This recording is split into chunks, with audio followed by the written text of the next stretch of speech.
China. China. China. China. China. China's rise is the story of the 21st century. How Donald Trump has talked about China a lot on the campaign trail, Hillary Clinton less so. But it's usually about trade, not the South China Sea. So where do the candidates stand on the competing territorial disputes? Bonnie Glaser is one of Washington's most influential thinkers on the South China Sea. She thinks if Hillary Clinton is elected, the world could see more so-called freedom of navigation operations by U.S. warships near waters claimed by China.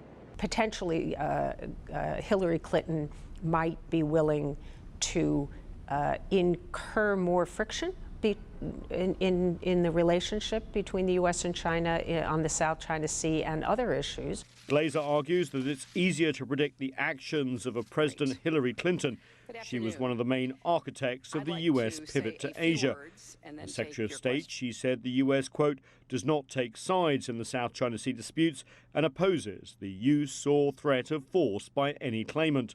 Trump's South China Sea policy, however, is a big question mark. I think that Donald Trump would have a steep learning curve, and we don't know who he would bring in his administration in key positions, whereas I think for Secretary Clinton, we have a better idea of who those people would be and what their positions would be. Glaser might be one of the China experts in a future Clinton administration.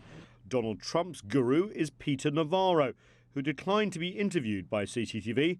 As the author of books with titles like The Coming China Wars and Death by China, Navarro will likely back a more confrontational stance with Beijing.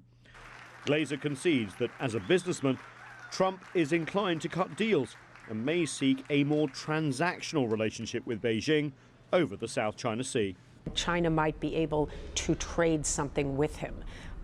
Maybe we would do something for China on potentially the South China Sea, and then China would do something for the United States and others on North Korea. Whoever wins the U.S. presidential election may inherit a calmer situation when it comes to the South China Sea.